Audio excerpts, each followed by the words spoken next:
Good evening mga Kuya Dins. Ayan, samahan niyo muna muli ako sa aking pagkasusundo kay Wifey, no? So yun, pintuan ulit tayo. Alam mo, madalas talagang nagdadahan-dahan ako dun sa area ng pagtawid galing sa gate ng village namin. Tawag kong village yun. Village pang mahirap yun. Anyways, so ngayon ay September 8, Friday. So katapos lang kanina ng trabaho at pahinga. Then nantay ko yung message ni Wifey. Tapos sundo na nga dahil nakasakay na daw sila ng jeep. Magkukwentuhan natin ngayon. Alam niyo, may kakaibang experience kasi ako ngayong araw na to, na starstruck talaga ako. As in, parang alam mo yung first time mong naranasan, no?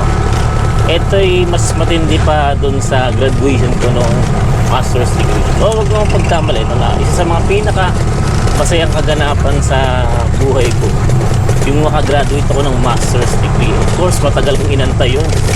2018 pa lang nag-start ako mag-master's degree sa ibang school. Yung master's degree. Tapos, walang ilaw sa kuya ko. Ngayon nga lang natapos. Mga bulita po. Anyways, yun nga, 2018 ako nag-start mag-master's degree. Face to face pa. Tapos kasakit, umigil. Tapos nag-pandemic. Ngayon lang ulit ako nagtuloy itong nakaraan 2022. Tinuloy ko na yung aking master's degree, pero ibang eskwelahan na. So ayun, nung nakaraang August graduate na ako. Siyempre, isa yun sa mga pinakamasayang araw sa akin. Dahil lubak kong ingay. Pero yung naranasan ko kanina, kakaiba yun, no? Ngayon kasi araw na to na tinapos na namin ang celebration ng Punang Wika, no? Medyo na-late siya kasi late din yata kami na sabay lang kami ng public nag-start ng class. Tapos ayun, yung celebration ng Punang Wika, ayun, kung nanonood yung mga teacher namin dito sa Pilipino, binabati ko kayo at natapos ninyo ang may kaayusan ng programang sa inyo ipinagkatiwala. Tagal. Ngayon, ano naman ang kinalaman ng ikakwento ko ngayon? Laki ng truck. Kanina kasi, alam niyo, may pumunta sa eskwelahan, taga munisipyo ng Binyan. Alam ko naman, meron kaming bisita or bisita kami ng taga munisipyo. Siyempre, kapag bilang ikaw isa sa mga nagmamahal sa eskwelahan, nagiging alerto ako sa mga pagkakataon yan dahil ang iniisip ko, kaya binibisita, maaaring nag-i-inspection o may kailangan sa eskwelahan, ito ganyan. Nung tinanong ko yung guard namin, shoutout pala sa aming lady guard na nakatuklas ng channel ko dahil sa nangyari, ay sabi naman niya may susunduin lang estudyante, yun, so susunduin estudyante. Sabi ko, medyo mainit kasi kanina, hindi ko alam dahil siguro yung nagbabantang uulan. Ganoon naman kapag bubuhos yung malakas ng ulan, yung una mainit, sobrang init talaga.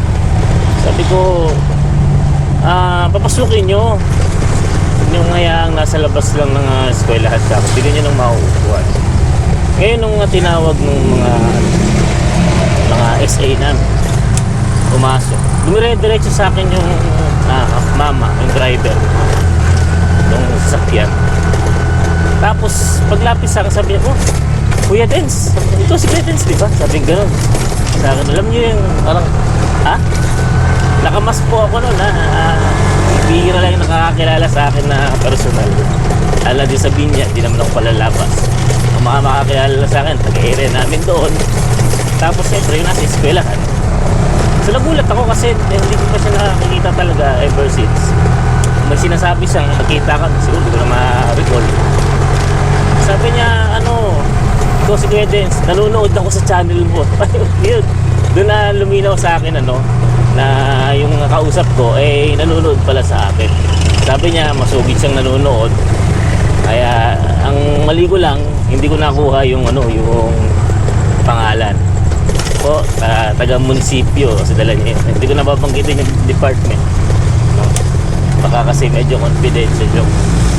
So, ang aim niya lang doon sa masunduin yung isang estudyante, na which is kilala ko rin naman, Kaya nung nakita niya, sabi niya, po, Sir Dennis, Lodi ka niya. Sabi niya lang sa akin.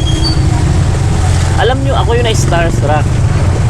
Di ba, ang tendency nun, dapat na may starstruck yung nanonood dun sa isang tao. No? Hindi po, ako po yung na-starstruck. Kung nanonood ka dito, sir, ako po yung na-starstruck. At gusto ko pong picture sa'yo that time. Dahil for the first time, may nakita akong nanonood sa akin na hindi ko kilala. At kilala ako.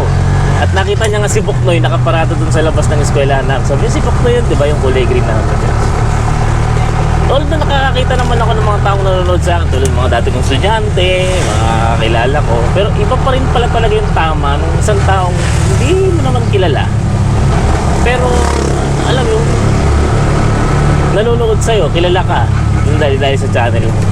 At natutuwa po yung kalooban ko doon at may nagtsatsagang manood sa akin. Kasi ako, iisip ko, hindi naman ako kapanood-nood na tao. Ewan ko, may matututunan ba yung mga tao sa ginagawa ko? Pero ang akin lang, ayun, katulad na motivate ako dun sa mga nagko-comment na kahit paano nagpapasalamat ito, ganyan. Kaya kahit paano tumutuloy ako, kahit napaka-busy na ng schedule ko, kahit kaya ganito na lang yung nagagawa ko mga vlog na. Siguro sir, shout out po. Hindi ko na po nakuha yung pangalan ninyo. Kung nanonood po kayo, sana napapanood din po yung episode na to. Salamat po at ewan, isang dagdag na motivation yun sa akin para pag huminto sa ginagawa ko, pag-vlogs, lalo na't gusto niyo pong kumuha din ng 3-wheeled vehicles. Huwag po kayong mag-alala, kung ano yung magagawa kong tulong, tutulungan ko po kayo. Baka i-endorse ko po kayo dyan sa Bajaj sa Binyan, sa may Moto Central. Shoutout pala sa Bajaj sa Moto Central, hindi na ako nakabalik dyan. Yay, aso. Siguro po pag papatingin ko kasi itong speedometer ko, balik po ako dyan. At siguro i-endorse ko rin po si sir. Pagka sabi ko naman sa kanya, i-message niya ako sa YT, mag-comment siya doon. Para po may endorse ko rin siya dun sa Bajaj sa Binyan. So ganun po magkaroon ng ganito, So shoutout po sir. At sa kawani dyan sa Binyan City Hall o sa munisipyo ng Binyan. Ayan. No, sana magkita ulit tayo sir. At kwentuhan, pag ako magpa-picture sa'yo, baliktad. Kasi ewan, starstruck ako. Minsan lang ako makakita ng taong kilala ako. Yun. Yung muntikan na, yung taga-Tagaytay, alimutan ko na si sir, ano ba, Elisito ba yun? Sorry sir, hindi ko lang matanda yung pangalan mo. Yun. So shoutout sir, salamat at nakita tayo sa aming eskwelahan. Yun. May tanong lang ako, papakapalan ko ng mukha ko. May scholarship ba ang Binyan City para sa mga gustong mag-doctor in education? Baka naman. Siyempre, gusto natin tapusin ang ating doctor's degree. Hindi pa naman tayo ganun kaya nga meron po akong go-get funding. Baka sakaling may kakilala ako mahilig mag-donate dyan, pwede nyo pong i-forward. Kapal ang mukha ko, nagtanong pa, Malay nyo naman, diba? Ako naman po ay dito na, nagpapampo na sa City of Binyan. Dito na po ako talaga pipisan. So, baka naman. Yung palang salamin ko, kinalaw. Yan, nakikita ko. So, salamat po at magkita tayo. Again, di ko na natanong yung pangalan. At sa mga gusto pong, halimbawa, gusto kong makita, gusto makausap. Ayun na naman. Ito yung episode ko nung nakaraan Ayan sa mga gusto makipagkita sa akin, pag may time po, makikipagkita ako sa inyo. So dumalaw kayo sa eskwelahan, kaya lang, busy rin ako doon in-enroll sa eskwelahan. Or i-enroll niyo yung mga anak niyo sa eskwelahan.